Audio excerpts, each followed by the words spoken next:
Salut à tous, on se retrouve pour l'épisode 3381 du Zap Image. On commence aujourd'hui, ce vendredi 8 août, avec des anniversaires. Et on commence tout d'abord avec le nouveau joueur de Chelsea, Jimmy Gittens. Donc un ailier gauche qui arrive en provenance du Borussia Dortmund il y a à peu près un mois, il s'est fait le transfert. Donc il fête aujourd'hui ses 21 ans. Il souhaite bien sûr un très bon anniversaire. Il y a également l'arrière gauche de Fulham, Anthony Robinson. Il fête aujourd'hui ses 28 ans. Ou par exemple, le défenseur central de l'AC Milan, Malick Thiaw. Il fête aujourd'hui ses 24 ans. Bon anniversaire à tous ces joueurs. On continue, on va parler maintenant de ce qui s'est passé hier. Il y avait quelques rencontres. Et tiens, on commence tout d'abord avec un match de préparation de l'équipe d'Al Nasser, l'équipe où joue Cristiano Ronaldo. C'était contre Rio Ave, donc une équipe portugaise. Et Al Nasser s'est imposé 4-0. Donc un but de Simakan et surtout un triplé de Cristiano Ronaldo. Donc voilà, magnifique succès bien sûr pour Al Nasser qui prépare au mieux sa nouvelle saison de Saudi Pro League. À noter que Mané a, je crois, tiré un penalty, n'a pas été buteur, parce qu'on peut avoir un petit rond rouge avec un P. Donc je crois que ça a été un penalty loupé pour Sadio Mané. Mais bon, bref, 4-0 pour l'équipe d'Al Nasser et avec un grand Cristiano Ronaldo avec un triplé. Et à noter que Cristiano Ronaldo a été interviewé à la fin du match par rapport à son nouveau coéquipier portugais, João Félix. Il a dit que c'était une meilleure option pour João Félix d'aller en Arabie Saoudite plutôt que de partir du côté du championnat portugais. N'oubliez pas que le Benfica voulait le retour de João Félix. Donc que de jouer dans le championnat portugais. En gros, il dit qu'il a bien fait d'être venu du côté de l'Arabie Saoudite plutôt que d'avoir signé du côté de la Ligue portugaise.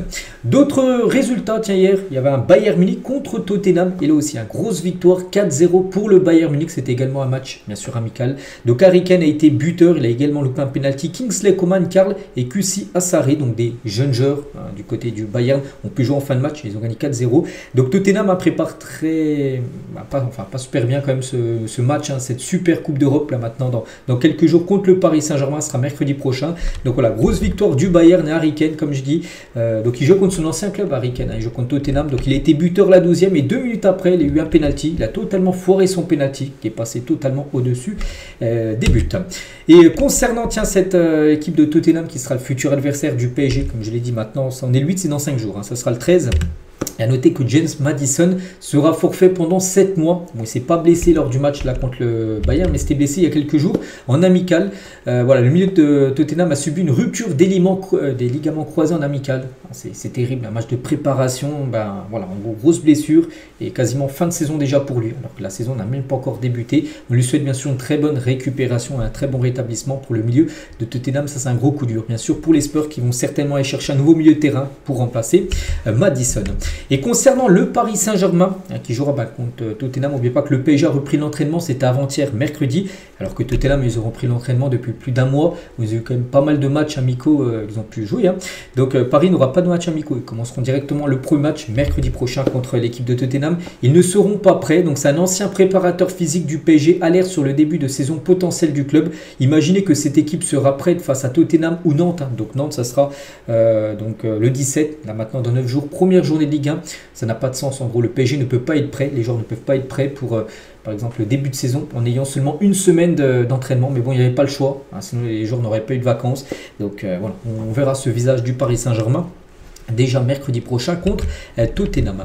Et concernant cette équipe toujours du PSG, Luis Enrique l'a confirmé, on sera encore plus fort cette année, alors que le PSG déjà la saison dernière a été quand même incroyable. Donc il dit en gros que Paris sera encore meilleur là la saison qui arrive. Et Nasser, il a dit, c'est également adressé aux joueurs du PSG, toutes les équipes vont vouloir nous battre parce qu'on est champion d'Europe. Il faudra avoir pour objectif de tout gagner encore la saison prochaine. C'est quand une équipe a gagné par exemple la Ligue des Champions, l'objectif de l'année suivante, c'est d'essayer de battre cette équipe qui a en gros quasiment tout gagné la saison d'avant.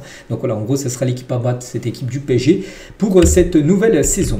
D'autres résultats, on prend la direction des États-Unis. Il y a la League Cup actuellement.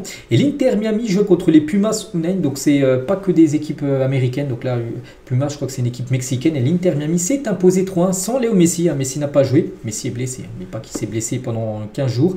Donc, Luis Suarez a été buteur. Rodrigo de Paul aussi. Premier but pour lui, pour le nouveau joueur de cette équipe de l'Inter Miami. Du coup, qui se qualifie pour le tour suivant. Et voici actuellement les League Cup, en gros, les quarts de finale. Et l'Inter Miami, du coup, affrontera une autre équipe mexicaine. Ça sera les Tigres lors du prochain match. On peut voir aussi les autres rencontres par rapport à ce petit tournoi, cette League Cup qui est actuellement sur le continent nord américain.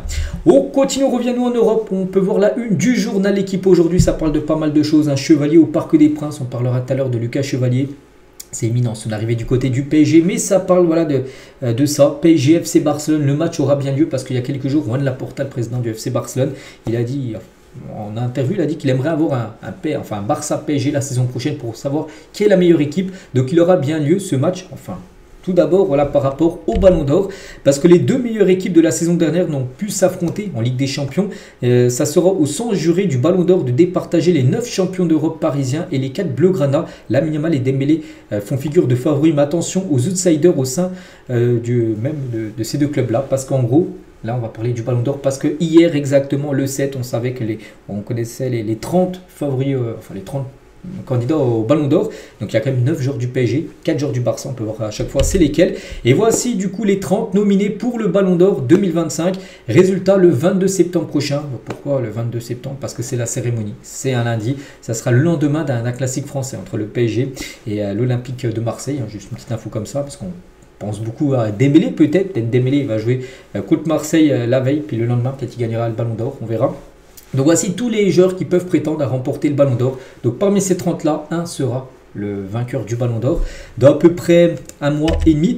Et concernant les clubs les mieux représentés parmi les 30 nominés au Ballon d'Or, le PSG est en tête. 9 joueurs du Paris Saint-Germain sur ces 30 là, il y en a 9 quand même qui appartiennent au Paris Saint-Germain. N'oubliez pas que le PSG a fait une saison exceptionnelle.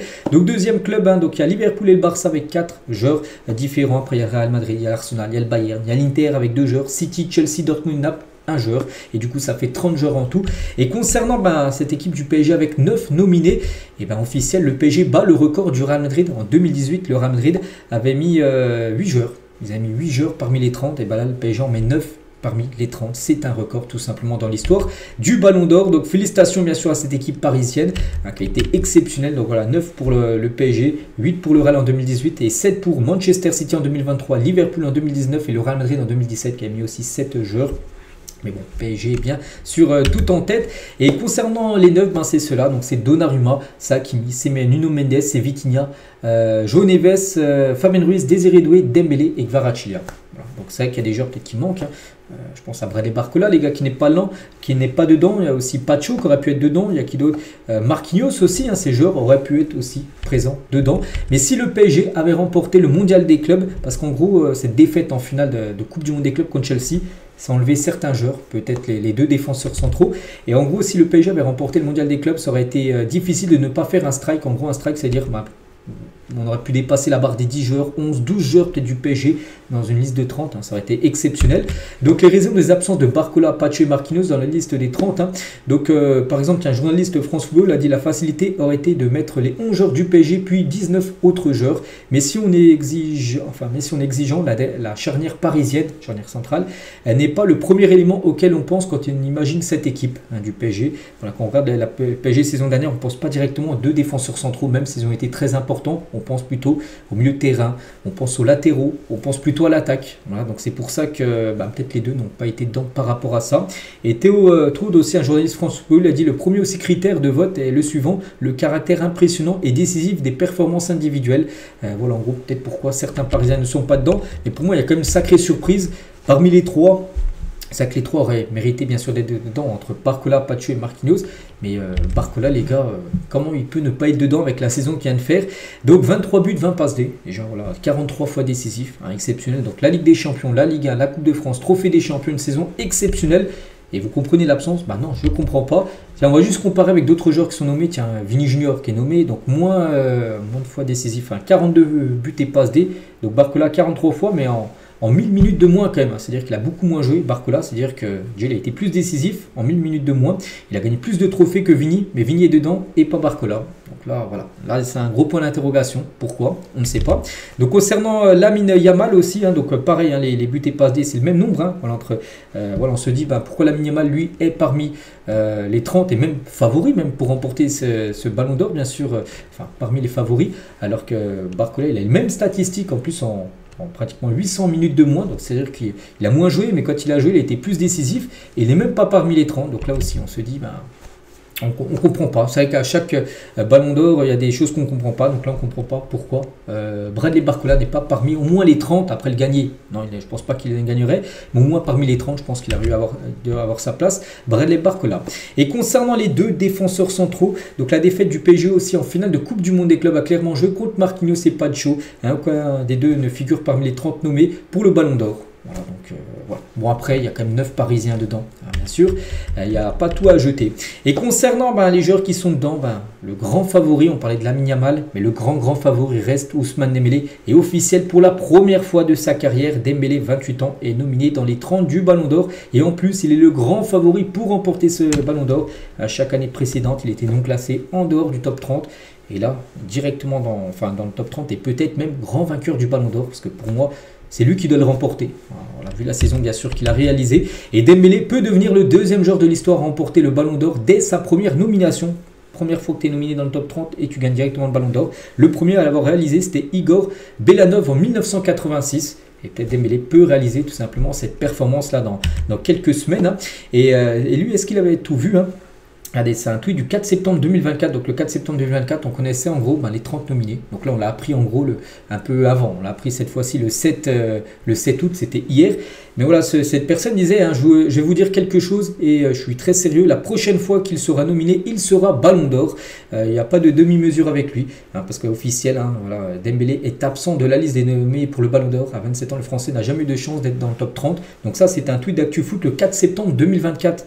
Donc la saison dernière. Donc là, un an après, on fait le bilan. Donc là, il est dans le top 30. Et lui, il avait dit, quand il sera nominé dans le top 30, il gagnera le Ballon d'Or directement, sa première nomination. Et c'est vrai qu'on sait qu'il y a des chances, hein, quand même, qui réalise cette performance, Ousmane Dembélé. Fabien Ruiz aussi, pour la première fois de sa carrière, Fabien Ruiz, 29 ans, est nominé dans le top 30 du Ballon d'Or. Lui aussi, c'est amplement mérité. Bon, il ne gagnera pas le Ballon d'Or, Fabien Ruiz, mais je pense avoir une place dans le top 10. Hein, serait totalement mérité pour le milieu espagnol. Hakimi aussi, hein, pour la première fois également de sa carrière, Hakimi, 26 ans, est nominé dans le top 30 du Ballon d'Or. Il peut le remporter, oui, ça peut être une surprise. Et enfin, je ne sais même pas si ce serait une surprise, il peut le remporter. Et voilà, sinon il finira facilement, je pense, dans le top 5, voire peut-être même sur le podium. Achraf Hakimi, même s'il n'a le remporté, voilà, ce ne serait pas non plus un scandale ni une surprise parce que vu la saison qu'il vient de réaliser, c'est du très haut niveau. Et certains joueurs du PSG n'ont pas aimé, hein, que Nasser, donc le président de Paris, milite publiquement pour Dembélé au Ballon d'Or, parce que Nasser souvent il a été questionné, puis il a dit oui, le Ballon d'Or, tout ça, Dembélé, donc il parle surtout de Dembélé, il ne parle pas des autres joueurs, alors qu'il y en a plein qui méritent quand même de le remporter à Paris. Donc en interne à Paris assure, hein, ne pas vouloir mettre ses autres candidats au Ballon d'Or de côté, hein, voilà, comme s'il y avait des jalousies dans le vestiaire. En gros, voilà, il faut mettre tout le monde sur la même ligne, même si Paris va essayer de pousser, bien sûr, parmi le grand favori, bien sûr, pour Ousmane Dembélé. Concernant les nations les mieux représentées parmi les 30 nommés au Ballon d'Or, donc la France et l'Angleterre, 4 joueurs français, 4 joueurs anglais parmi les joueurs sélectionnés. Donc il y a 3 Espagnols, il y a 3 Portugais, il y a 2 Argentins, il y a 2 Brésiliens, il y a un Égyptien, donc c'est ça là, il y a un Marocain, c'est Hakimi, il y a un Suédois, ça doit être Gyökeres, hein, je pense qu'il est dedans, je n'ai pas regardé toute la liste entière. Mais voilà, concernant bien sûr les pays les plus représentés, à noter que pas de record pour les joueurs français nommés au Ballon d'Or. 4 joueurs nommés cette année, donc il y a eu quand même 7 joueurs placés en 2018. Voilà, c'était l'année de la Coupe du Monde, il y a 7 Français nommés, donc là il y en a seulement 4, donc c'est déjà pas mal, hein. Donc les 4 sont Désiré Doué, Dembélé, Mbappé et Mikel Olise. Bientôt un 8e Ballon d'Or français peut-être, hein, avec Dembélé, on espère, on croise les doigts. Donc pour l'instant c'est les joueurs argentins, enfin c'est surtout Messi, parce que Messi a gagné les 8 Ballons d'Or pour l'Argentine. Donc après il y a la France, il y a le Portugal, il y a les Pays-Bas et l'Allemagne avec 7 joueurs, voilà, qu'on remporte à chaque fois avec la représentant bien sûr chaque pays. Donc peut-être là la France, hein, cette Ballon d'Or, peut-être le 8e avec Ousmane Dembélé dans quelques semaines. Concernant Rafinha, officiel pour la première fois de sa carrière, Rafinha, 28 ans, est nommé dans les top 30 au Ballon d'Or. Il mérite quelle place? Bon, je ne sais pas. Il peut prétendre à remporter aussi le Ballon d'Or, vu la saison exceptionnelle qu'il a réalisée. Après, il y a peut-être des joueurs, hein, qui seront peut-être devant lui, mais je pense une place dans le top 5 sera totalement on va dire acté, voilà, pour Rafinha. Donc après sa magnifique saison du côté du FC Barcelone. Un an après avoir été oublié, un Guirassy est nommé au Ballon d'Or dans le top 30. Il est présent. Un Guirassy la saison dernière, il a réalisé une saison exceptionnelle, il n'était pas parmi les 30 et il n'avait pas compris. Regardez, il a mis ça le 4 septembre, parce que c'était le 4 septembre l'année dernière, hein, qu'on avait appris les 30. Il a dit en gros, voilà, il a mis des smileys, pourquoi je ne suis pas dedans, tout ça. Et là, bien sûr, il a republié, hein, en mettant un petit clin d'œil que cette fois-ci, il est bien dedans, tout simplement. Enfin respecté, voilà, Guirassy. Donc après, quelle place il finira, on verra. Mais voilà, rien que d'être dans le top 30, hein, pour lui, c'est déjà bien sûr une grosse victoire, hein. Harry Kane fait partie aussi des 30 nominés au Ballon d'Or. Son meilleur classement, c'était 10e en 2018 et 2024. À quelle position il va finir? Bon, il ne gagnera pas le Ballon d'Or, bien sûr, Harry Kane. Mais finir peut-être mieux que 10e, je ne sais pas. J'en sais rien. Je pense qu'il finira entre peut-être la 15e et la 20e place. Hein. Pourquoi? Parce qu'il y aura pas mal déjà de Parisiens, je pense, qui seront dans le top 10. Bon, peut-être pas les 9 Parisiens seront dans le top 10, mais bon, il y en a beaucoup qui vont occuper les premières positions.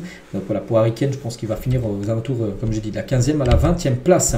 Concernant Mbappé aussi, il est bien présent dans les 30 nommés au Ballon d'Or. Donc il est dans toutes les listes depuis 2017, 7 sur 7 pour Kylian Mbappé. Donc son meilleur classement c'est quoi? C'est 3e en 2023. Donc on verra, il finira combien. Bien sûr, c'est un joueur qui aspire peut-être dans le futur, peut-être très proche à remporter le Ballon d'Or, mais pour cette année, il ne gagnera pas le Ballon d'Or. Mais bon, par exemple, la saison dernière, il a fini 6e. Kylian Mbappé, donc souvent en plus des places dans le top 10. Voilà, 6e, 3e, 6, 9, 6, 4, 7. Donc on verra, il finira combien, bien sûr, avec Kylian Mbappé. Et la liste des absents, parce que oui, il y a 30 joueurs qui ont été présents. Il y a bien sûr des joueurs qui ne sont pas dedans.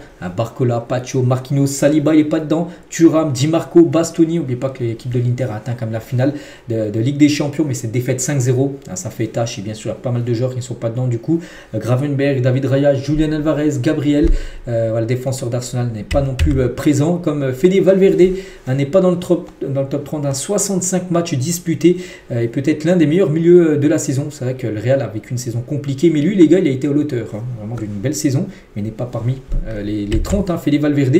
Lui aussi les gars, il a réalisé une grosse saison malgré que son club est en grande difficulté, c'est Manchester United. Lui a quand même réussi à sortir souvent la tête de l'eau du côté de Manchester. Il a gagné la Ligue des Nations avec le Portugal. Bruno Fernandes n'est pas parmi les 30. Le Portugais paie sûrement la finale de Ligue Europa perdue voilà, face à Tottenham. C'est vrai qu'il aurait gagné cette Ligue Europa. Avec la Ligue des Nations, la Ligue Europa, il aurait certainement été au moins dans le top 30. Donc il n'y a pas de Bruno Fernandes dans le top 30. Ni de William Saliba. Donc saison dernière, il avait fini 24e. Donc là, il n'est pas parmi les 30. Et ni Léo Messi, ni Cristiano Ronaldo ne sont dans la liste des 30 nominés. Bon, on se doutait, mais ça fait un peu bizarre. C'est quand même la deuxième année consécutive. Après en avoir vu au moins un des deux depuis 2003. Soit c'était l'un, soit c'était l'autre. Puis après, c'était souvent tout le temps les deux, qui est au moins dans le top 30. Donc là, ça fait 2 années d'affilée que ni Messi ni Ronaldo ne sont dans le top 30. Bon, de toute façon, on pense qu'ils ne reviendront plus parce que maintenant, ils ont quand même pris un certain âge, puis jouent, on va dire, dans d'autres championnats qui ont un petit peu peut-être, moins suivi que les gros championnats européens. Voilà ce qu'on va dire sur le Ballon d'Or. On continue avec les autres distinctions qui seront aussi données pour la cérémonie le 22 septembre prochain. Le trophée Copa, donc le meilleur jeune joueur. Voici les prétendants. Donc là, il n'y en a pas 30, il y a une liste de 10 joueurs. Poku Barsi, Boadi, Désiré Doué, Estevo, Hudson, Lewis Kelly, João Neves, Rodrigo Moura, Lamine Yamal et Kenyan Yildiz. Donc vous dites, oui, Lamine Yamal, pourquoi il est dedans? Parce qu'en gros, quand tu gagnes une fois, tu ne peux pas le remporter. Donc il est présent dedans, mais il ne pourra pas le remporter. Voilà, donc en gros, c'est pas Lamine Yamal, c'est sûr. Mais il est parmi les meilleurs jeunes joueurs, bien sûr, Lamine Yamal. Mais du coup, ça devrait bien être Désiré Doué qui devrait le remporter, bien sûr, ce trophée, bien évidemment. Lamine Yamal finira en tête. Certainement, il sera lui le premier, mais Désiré Doué finira deuxième, et vu que Lamine Yamal l'a déjà gagné, donc ça sera Désiré Doué qui gagnera certainement ce trophée Copa. Et les absents, il y en a pas mal, je ne vais pas tous les annoncer, mais par exemple les Arda Güler, les Gavi, les Maulu, les Emery, les Matistel, les Jorelato, même Malik Fofana, ils auraient tous pu être dedans, mais bon, il faut les sortir. 10 joueurs. Concernant les meilleurs gardiens, donc on a le choix entre tous ces gardiens-là, comme Alisson, Bounou, Chevalier, tiens, peut-être futur gardien du PSG, Donnarumma, gardien de Paris, David Raya, Courtois, Sommer, Martinez, Oblak et Matt Seltz, l'ancien gardien de Strasbourg qui est maintenant à Nottingham, donc félicitations à lui. Donc là, bon, je pense qu'il n'y a pas trop de doute, les gars. Donnarumma devrait, mais c'est quasiment sûr, remporter bien sûr ce prix du meilleur gardien de l'année. Concernant le meilleur coach, on a le choix entre 5 coachs, Luis Enrique, Hansi Flick, Conte, Maresca et Arne Slot. Donc là aussi, on pense qu'il n'y aura pas trop de doute, les gars, pas trop de suspense. Je pense que Luis Enrique, oui, Arne Slot a été incroyable, bien sûr, du côté de Liverpool, mais c'était élimination 8e de finale de Ligue des Champions contre Paris. Ça fait un peu tâche. Maresca, oui, il a gagné la Conference League, oui, il a gagné la Coupe du Monde des clubs. Mais il n'y a plus de Ligue des Champions. La Ligue des Champions, c'est très important par rapport à ça. Et aussi en championnat, ils ont été loin comme au classement. Donc on pense qu'Enrique, l'entraîneur du PSG, sera le grand vainqueur du meilleur entraîneur masculin en 2025. Et concernant les nommés pour le trophée du meilleur club masculin, on a le choix entre ces 5-là. Le FC Barcelone, Chelsea, Liverpool, le PSG en club européen et Botafogo en équipe brésilienne. Donc qui remportera ce prix? On verra. Peut-être le PSG, bien sûr. Et à noter que c'est la première fois depuis l'inauguration de cette distinction, ça fait depuis 2021 en gros que ce prix a été créé parmi la meilleure équipe en gros de l'année, et en gros que le Real Madrid n'est pas nommé, n'est pas parmi les 5 nominés depuis 2021. Chaque fois le Real Madrid était au moins parmi les 5, et là il n'y a pas de Real Madrid. Donc là qui gagnera? On Je pense que, oui, c'est que tout le monde mérite, hein, mais je pense que Paris, vu la saison qu'ils viennent de réaliser, peut aussi faire carton plein et remporter également ce prix. Concernant les filles, hein, à noter que l'OL Lyon, hein, donc l'Olympique lyonnais féminin, fait partie des équipes qui peuvent remporter ce prix. On peut voir aussi Arsenal, Chelsea, le FC Barcelone et Orlando, hein, du côté des États-Unis. Concernant le foot féminin, aussi le Ballon d'Or, donc voici les 30 nominés pour remporter le Ballon d'Or féminin. Donc 2 joueuses françaises sont présentes, donc Baltimore et Clara Matteo, donc qui est grande favorite, peut-être Bonmati, je sais pas, elle a gagné les 2 derniers Ballons d'Or féminins. Et en plus, elle a été élue meilleure joueuse quand même de l'Euro là qui vient de se finir, malgré la défaite. En finale, je pense que Bonmati a des chances encore de remporter de nouveau ce prix. Et pour revenir sur le PSG, c'est que cette année, le PSG va tout prendre. Bah peut-être, oui, il y a des chances. Hein. Le Ballon d'Or, les gars, ça peut être démêlé. Il y a une grande chance. Désiré Doué pour le Golden Boy, ça c'est quasiment sûr. Le trophée Yashin, meilleur gardien, Donnarumma, ça c'est quasiment sûr. Enrique, meilleur entraîneur, c'est quasiment sûr. Hakimi, Ballon d'Or africain, ça il y a de grandes chances. Hein. Bon, le Ballon d'Or africain sera décerné en décembre prochain. Et le PSG, meilleur club, hein, qu'on parlait tout à l'heure parmi les 5 là. Il y a des chances aussi. Donc oui, Paris peut vraiment tout rafler par rapport à la saison, bien sûr, qu'ils viennent de faire là il y a quelques mois. Donc voilà tout ce qu'il y a à dire sur cette cérémonie du Ballon d'Or. Donc maintenant, c'est le 22 septembre qu'on connaîtra officiellement, bien sûr, hein, les vainqueurs de chaque distinction. On continue avec plein d'autres infos. Et officiel, on va parler du Borussia Dortmund et le nouveau maillot domicile du Borussia Dortmund à quelques jours de la reprise de la Bundesliga. C'est prévu dans 2 semaines. Et voici, ils viennent de dévoiler leur nouveau maillot domicile. Donc toujours du jaune, du noir. Vodafone, hein, leur sponsor avec Puma. Donc à noter que Job Bellingham, hein, le petit frère de Jude, qui a rejoint cette équipe de Dortmund, portera le numéro 7 hein, du côté du BVB. Toujours avec les maillots de foot officiels, le PSG sort une réédition du maillot mythique de la saison 2004-2005. Voilà, avec bien sûr Pauletta qui était là du côté du PSG. Il portait ce maillot, donc en gros ils ont ressorti ce maillot en stock limité. Il n'y aura pas un stock illimité, donc voilà, il est disponible dès maintenant dans les boutiques officielles du Parc des Princes et des Champs-Élysées, hein, si vous voulez vous faire plaisir. Toujours avec le PSG, mais là rien à voir avec les maillots, mais cette fois-ci avec une recrue, Here We Go. D'après Fabrizio Romano, c'est Lucas Chevalier. Alors je vais vous montrer hein, la une journal à l'équipe, ça parlait beaucoup du Ballon d'Or, mais en haut, hein, c'était parlé que Chevalier, ça à Paris. Bah oui, hein, il va arriver du côté du Paris Saint-Germain. Here We Go, contrat jusqu'en 2030 et montant du transfert 50 millions d'euros, bonus compris. On ne sait pas trop si c'est 50 ou 55, on le saura très prochainement, mais voilà, ça devrait dépasser les 50 millions d'euros. Et même d'après Fabrice Hawkins, lui, ce serait même 55 millions d'euros, bonus inclus. Donc un des gardiens les plus chers de l'histoire, parce que oui, si c'est donc ce serait 40 millions plus 15 millions peut-être de bonus, ce qui ferait 55 si les bonus sont levés. Il deviendrait quand même le 3e gardien le plus cher de l'histoire du football, derrière Alisson Becker, 72 millions d'euros que Liverpool avait acheté, et Kepa que Chelsea avait acheté plus de 80 millions d'euros en provenance de Bilbao. Donc voilà, Chevalier, lui, ce serait 55 millions d'euros, ce serait plus cher que Buffon, Onana ou même Ederson. Donc voilà, il va bien arriver du côté du Paris Saint-Germain. Et Chevalier est attendu dans la soirée, donc c'était hier soir à Paris, hein. Il passera sa visite médicale ce vendredi 8, pour finaliser son transfert au PSG. Donc ça se peut qu'aujourd'hui, peut-être la première grosse signature du côté du PSG, peut-être le 2e gardien qui pourra arriver sur ce mercato après Renato Marin, je crois, un jeune gardien qui est arrivé libre en provenance de l'AS Roma, mais lui c'est pour être 3 ou 4e gardien. Donc lui ce serait pour être le numéro 1 du côté du PSG. Et Luis Campos, le directeur sportif du PSG, a fait savoir à Lucas Chevalier qu'il sera le gardien titulaire la saison prochaine, parce qu'oubliez pas qu'il y a quand même Donnarumma.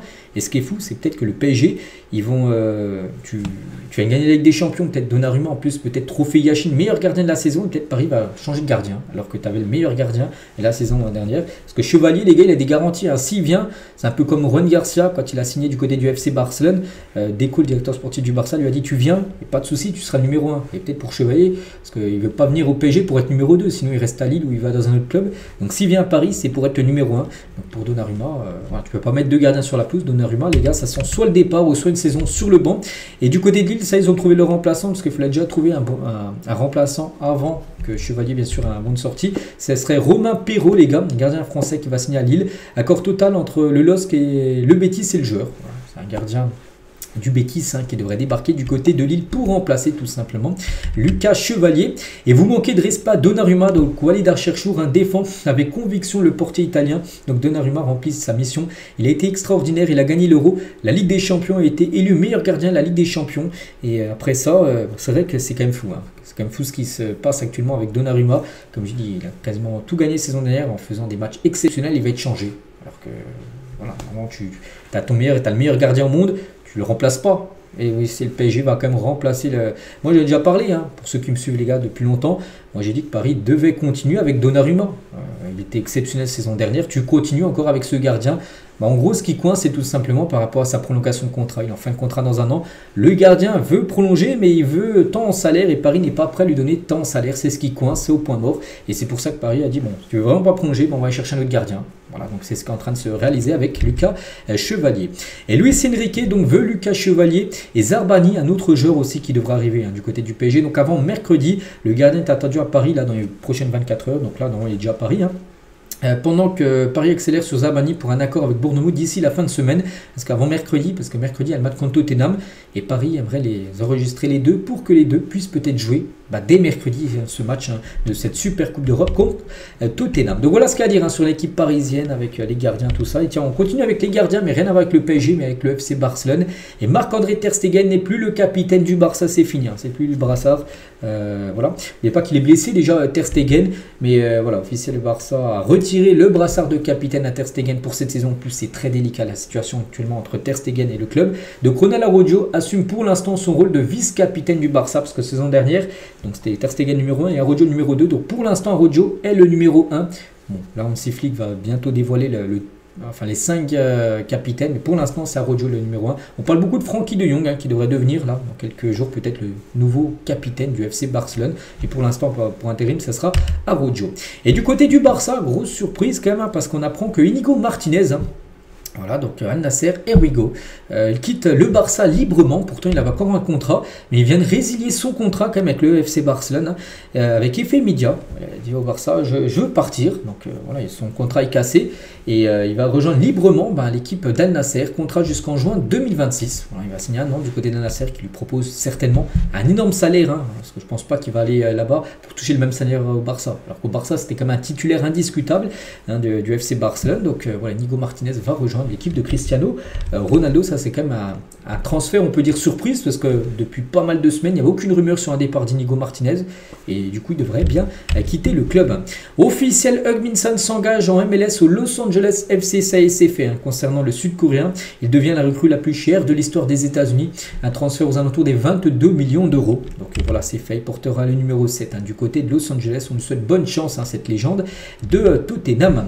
D'autres transferts officiels, tiens, Leslie Hugo Choku quitte Chelsea et signe à Burnley. Montant du transfert 20 millions d'euros, bonus compris. À noter que Chelsea, elle avait acheté 27 millions d'euros il y a 2 ou 3 ans en provenance de Rennes. Voilà, donc là ils leur vendent 20 millions d'euros. Donc ils ont perdu 7 millions d'euros. Bon, pour Chelsea, ça reste comme 7 millions d'euros, mais je pense que c'est pas trop un problème, hein, tellement qu'ils déboursent d'argent. Donc voilà, ils débarquent, hein, du côté de Burnley, équipe promue, n'oubliez pas, en première ligue. Concernant Darwin Nunez, hein, voilà, n'oubliez pas que le joueur va rejoindre l'équipe d'Al Hilal, hein, here we go, hein, d'après Fabrizio Romano. Donc prix du transfert 53 millions d'euros plus 12 millions de bonus. N'oubliez pas que Liverpool avait acheté plus de 80 millions d'euros en provenance du Benfica. Bon, on va récupérer quand même une belle somme, hein. Et surtout niveau salaire pour le joueur, hein, c'est 15 millions d'euros net par an, ce qui va lui faire un salaire quand même de 45 millions d'euros net sur 3 ans, vu qu'il vient de signer 3 ans. Voilà, jackpot, hein, total bien sûr pour Darwin Nunez. Il ne touchait pas du tout ce montant là, il touchait peut-être ce montant là mais en brut, donc c'est à dire il touchait moitié, donc là il va toucher un énorme salaire, hein, du côté du club saoudien d'Al Hilal. Officiel également, tiens, Jordan Ferry, ancien joueur par exemple de Lyon, tiens, où il est à Montpellier, hein, saison dernière là, donc il ne va pas jouer en Ligue 2, hein, il ne veut pas jouer en L2, il quitte Montpellier et rejoint la Sampdoria, voilà, pour cette nouvelle saison. Strasbourg a refusé une offre de 28 millions d'euros de Nottingham Forest pour Dylan Bakwa. Le club attend 30 à 35 millions d'euros pour son joueur. Voilà, on parle quand même de grosses sommes, hein, 28 millions d'euros. Non, Strasbourg dit non. Ils attendent au moins 30 à 35 millions d'euros pour lâcher leur joueur. Officiel, Ritsu Douane, donc c'est un joueur japonais de 27 ans, quitte Fribourg et bon, il reste en Allemagne mais il signe à Francfort. Changement de club, hein, pour ce joueur japonais. Al Nasser veut recruter Yohan Wissa, donc l'attaquant de l'équipe de Brentford, hein. Donc Brentford en demande beaucoup, il a déjà refroidi de nombreux clubs, mais Al Nasser, on sait, club qui a beaucoup d'argent, et c'est que peut-être Brentford va perdre peut-être ses 2 attaquants. Mbeumo, c'est déjà officiel, il est parti à Manchester United, il va peut-être perdre son acolyte en attaque, hein, Wissa, qui pourrait lui aller du côté du championnat saoudien. Des nouvelles également de Tottenham qui serait prêt à mettre 100 millions d'euros pour Raphaël Leao, donc le joueur de l'AC Milan. Après peut-être pour Leao, c'est peut-être une belle opportunité pour lui de jouer en première ligue après Tottenham. On sait que c'est un club un peu, plutôt moyen bien sûr, hein, surtout en PL, un club qui galère à gagner le trophée, même s'ils ont quand même gagné l'Europa League là, il y a quelques semaines. N'oubliez pas que Tottenham joue la Ligue des Champions saison prochaine, l'AC Milan joue rien du tout, même pas la Ligue Conférence, il n'y a aucune Coupe d'Europe. Donc ça peut faire réfléchir bien sûr Léo, et aussi pour l'AC Milan, 100 millions d'euros, c'est comme une grosse rentrée d'argent, donc affaire à suivre. Le dossier Joël Ordonez à l'OM est en stand-by, donc la proposition serait bien inférieure à celle attendue par le club Bruges, hein, qui pourrait garder du coup son joueur par rapport à ce défenseur équatorien que Marseille ciblait. Marseille a fait une offre, mais Bruges attend beaucoup plus niveau argent, donc pour l'instant ça avance pas du tout. Des nouvelles également de Nicolas Jackson, et le Bayern s'est renseigné sur la situation de Nicolas Jackson, qui devrait partir, hein, de Chelsea. Donc Chelsea réclame 65 millions d'euros. À noter que Newcastle est également sur le coup concernant l'attaquant sénégalais. Brighton, lui, réclame 120 millions d'euros pour Carlos Baleba. Les deux clubs de Manchester sont intéressés, donc City et Manchester United. Concernant Gonzalo Garcia, va prolonger avec le Real Madrid jusqu'en 2030. Sa future clause libératoire sera fixée à 1 milliard d'euros concernant Gonzalo Garcia. Et à noter qu'en prolongeant au Real Madrid, Garcia devrait prendre le numéro 9, hein, du côté du Real Madrid. Tiens, transfert officiel également, c'est Giovanni Simone quitte le Napoli et s'engage au Torino. Montant du transfert 9 millions d'euros plus bonus. Contrat de 3 ans, hein, pour le joueur argentin. Du côté de Chelsea, Estevao, un nouveau joueur, hein, du côté des Blues. À noter, on connaît son numéro de maillot, le 41. C'est le même numéro de maillot qu'il avait du côté de Palmeiras. Voilà, le 41 du côté de Chelsea. C'est Estevao, et toujours à Chelsea. Tiens, on va parler de Levi Colwill, un joueur anglais. Et ben lui aussi, grosse blessure. Il souffrirait des ligaments croisés, un peu comme Madison tout à l'heure, hein, qu'on parlait quasiment pas non plus fin de saison, il pourrait peut-être revenir avant la fin de saison là qui arrive. Mais voilà, gros coup dur, va louper une grosse partie de la saison. Bah lui c'est pareil les gars, hein, donc on lui souhaite un très bon rétablissement. Et on finit aujourd'hui les gars avec Thomas Partey, c'est officiel, signe librement à Villarreal jusqu'en 2027. Voilà encore un transfert qui s'est réalisé là très récemment dans le Mercato. Donc voilà tout ce qu'il y avait à dire aujourd'hui, j'espère que ça vous a plu. On se retrouve nous demain bien sûr, hein, pour le prochain numéro. Je vous souhaite une très bonne journée et à demain.